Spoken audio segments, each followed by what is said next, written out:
Assalamualaikum warahmatullahi wabarakatuh. Perkenalkan, nama saya Zaki Patona, NIM 24074106. Sekarang saya akan membuat video hasil dari PPT saya, yaitu tugas dari pra UAS, itu dengan mata kuliah manajemen industri. Selanjutnya itu ada bentuk tugasnya, yaitu instruksi konsepnya. Itu sebuah pabrik akan melakukan pembelian beberapa komponen untuk kebutuhan produksi, bill of material, bisa disingkat dengan BOM, BOM. Sebagian berikut produk X, Y 2 digit awal NIM, Z 2 digit akhir NIM, A 3, B 5, C 4. Selanjutnya itu Z C8, D6, F3. Dan selanjutnya itu pengerjaan produk membutuhkan beberapa aktivitas sebagai berikut, dan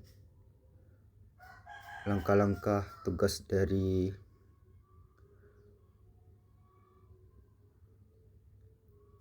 tabel itu ada 6. Selanjutnya kita masuk ke tugas produk X. Berapa banyak perusahaan harus memesan komponen C? Perusahaan tersebut akan memenuhi 1000 unit X. Yang pertama, saya akan mengisi NIM awal saya dan NIM akhir saya, itu Y 24 awal NIM dan Z adalah 06 atau 6 NIM akhir saya. Nah, selanjutnya perhitungan komponen C. Untuk unit X, komponen C muncul 2 kali dalam bill of material, itu pada bagian Y dan Z. Pada Y membutuhkan 4 unit C dan Z membutuhkan 8 C. Total kebutuhan C untuk satu produk adalah 4. 4 ditambah 8, 12 unit C. Jika perusahaan akan memproduksi 1000 unit produk X, maka 12 dikali 1000 yaitu sama dengan 12.000 unit C. Jadi perusahaan harus memesan 12.000 komponen C untuk memproduksi unit produk X. Jadi hasilnya adalah perusahaan harus memesan 12.000 unit komponen C untuk memproduksi 1000 unit X. Selanjutnya itu tugas yang ada di tabel. Pengerjaan produk membutuhkan beberapa aktivitas sebagai berikut. Aktivitas A sampai J dan preceding aktivitas. Pengerjaan produk mana yang harus diselesaikan dahulu untuk melanjutkan produk selanjutnya, itu durasi atau durasi hari. A tidak dikerjakan menunggu pekerjaan lain, itu adalah sendiri, durasinya adalah 10. B, untuk mengerjakan produk B harus menyelesaikan produk A dan durasi 8 hari. Dan produk C, untuk mengerjakan produk C tidak bergantung pada produk lain, itu sama seperti A, dan durasinya itu 24. 24 ini adalah NIM saya. Dan untuk mengerjakan produk D harus menyelesaikan produk B terlebih dahulu, itu dengan durasi 25 hari. Dan E harus untuk mengerjakan E harus menyelesaikan pekerjaan C dan D, itu durasi 7, dan seterusnya. Dan untuk F ini Untuk mengerjakan F harus menyelesaikan E terlebih dahulu, dan untuk durasinya itu 6. Karena NIM saya akhirnya adalah 06, jadi 6 hari. Selanjutnya kita akan melanjutkan. Nah, selanjutnya itu ada rangkaian aktivitas secara lengkap ke dalam diagram RPT atau CPM dan production diagram. Nah, ini gambar yang lebih jelas. Yang pertama itu dalam kotak ini itu ada A. Yang A di bawah A itu adalah angka 10 hari, itu adalah waktu pengerjaan, dan yang sebelah kiri adalah waktu sebelum dimulai. Jadi waktu sebelum dimulai dan waktu sudah selesai itu 10 hari. Dan B, jadi untuk mengerjakan B itu mulai dari hari ke-10 lalu ditambah ke-8. Untuk mengerjakan produk B itu membutuhkan waktu 8. Jadi waktu yang dikerjakan dari 10, waktu 10 dari hari si A ditambah ke hari si B menjadi 10 ditambah 8 itu 18. Lalu untuk C ini tidak bergantungan pada pengerjaan produk lain, itu sama seperti A. Itu C, mulai produk C itu mulai dari 0 ditambah 24, hasilnya tetap 24. Lalu untuk produk D 18, karena 18 itu dari B.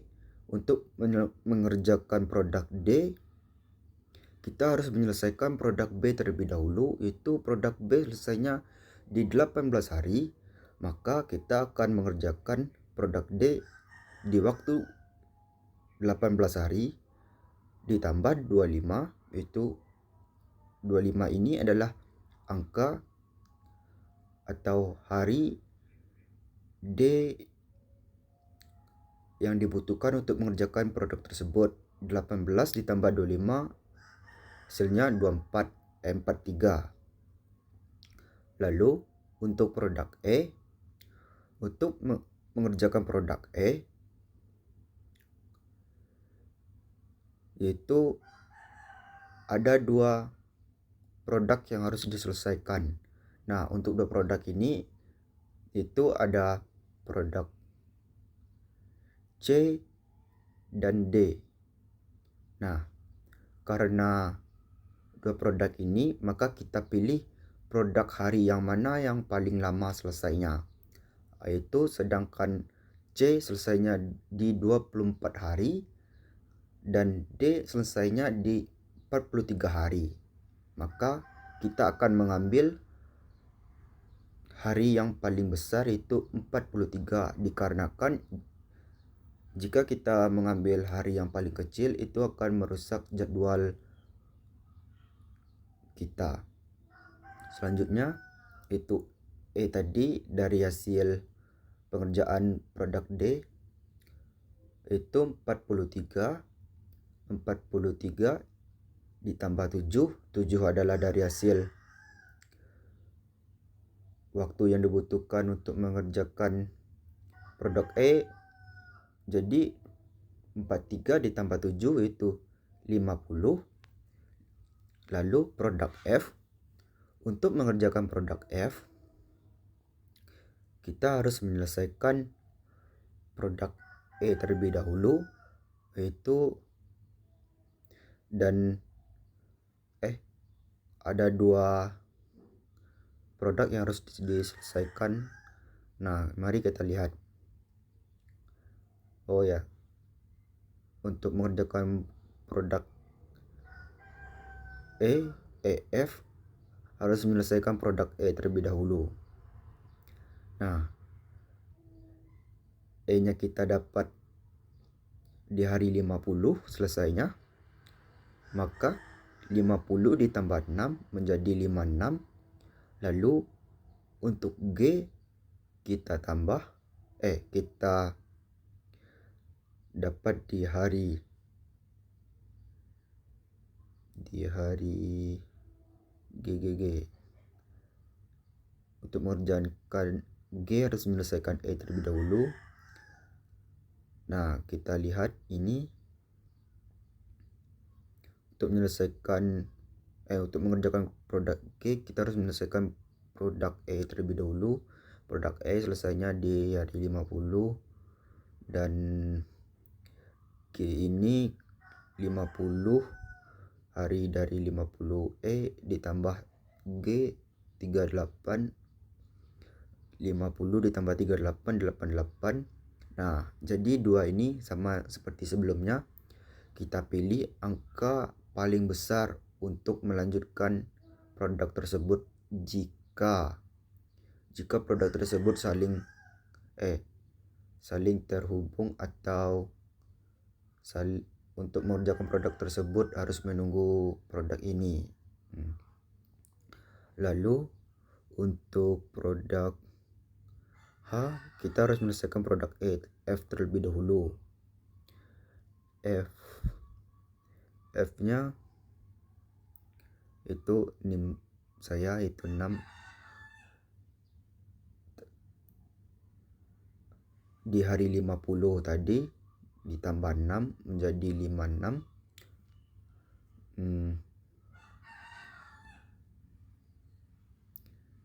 G mendapatkan 56, 50 tambah 6. Selanjutnya itu H. Untuk mengerjakan H kita harus menyelesaikan produk F terlebih dahulu. Nah, produk F itu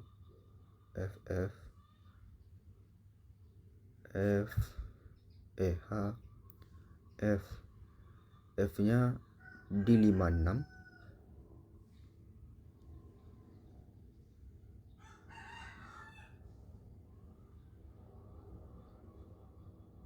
Di 56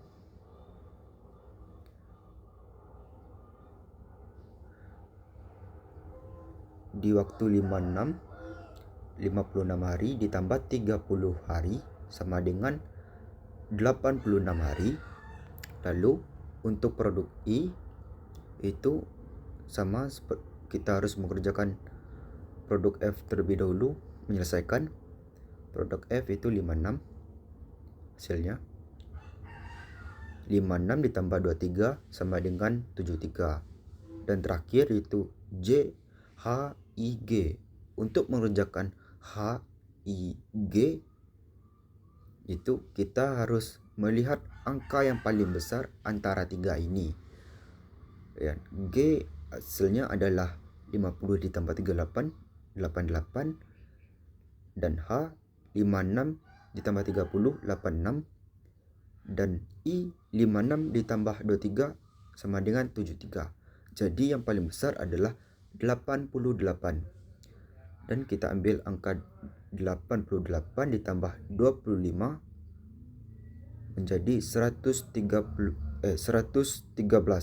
Jadi waktu yang dibutuhkan untuk mengerjakan semua produk ini adalah 113. Dan selanjutnya itu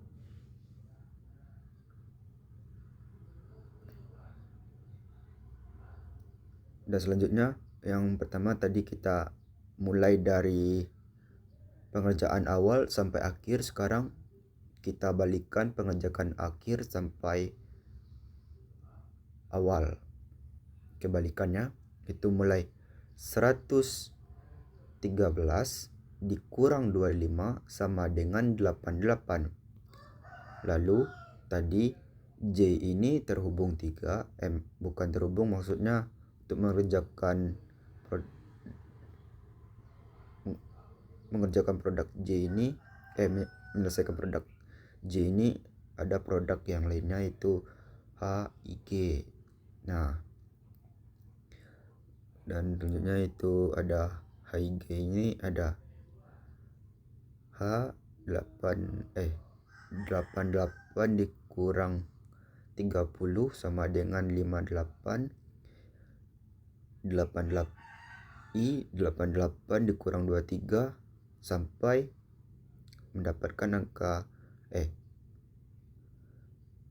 dan I mendapatkan hari 23, dan G saya mendapatkan 88 dikurang 38 itu hasilnya 50, dan seterusnya sampai B lalu kembali ke A. Nah, untuk yang di lingkar warna merah ini adalah hasil dari, kita lanjut untuk menjawab soal nomor 4 dulu, itu berapa lama waktu yang dibutuhkan untuk menyelesaikan proyek tersebut. Nah, proyek yang dibutuhkan untuk mengerjakannya adalah 113 hari. Itu ini. Dan tentukan lintasan kritis dari proyek tersebut menggunakan diagram PRT atau CPM dan presence diagram. Jawabannya adalah AGC, yaitu angka yang dilingkar ini. Alasannya adalah karena angka dilingkar ini memiliki kotak ini angkanya sama 10 10 dan G 88 dan J 88 113 sama. Nah, itu maksudnya adalah produk ini yang paling diutamakan, tidak bisa diundur, sedangkan produk lain bisa. Begitu sebaliknya. Nah, selanjutnya itu untuk menjawab soal terakhir, itu analisis hasil saudara yang peroleh. Apa artinya lintasan kritis bagi proyek tersebut? Jelaskan manfaat diketahui jalur kritis. Jawabannya adalah 1. Arti lintasan kritis bagi proyek. Lintasan kritis adalah ringkasan aktivitas dengan durasi total paling lama menentukan waktu minimum menyelesaikan proyek. Artinya proyek tidak dapat diselesaikan lebih cepat dari waktu lintasan kritis. Pada kasus ini lintasan kritis adalah AGJ dan mendapatkan waktu 113 hari. Dan itu selanjutnya itu apa manfaatnya? Manfaatnya adalah, manfaat untuk mengetahui jalur kritis adalah A. Sebagai fokus pengawasan utama, aktivitas dalam jalur kritis harus menjadi prioritas karena tidak memiliki waktu longgar. Jika aktivitas ini lambat, proyek ikut tertunda. B.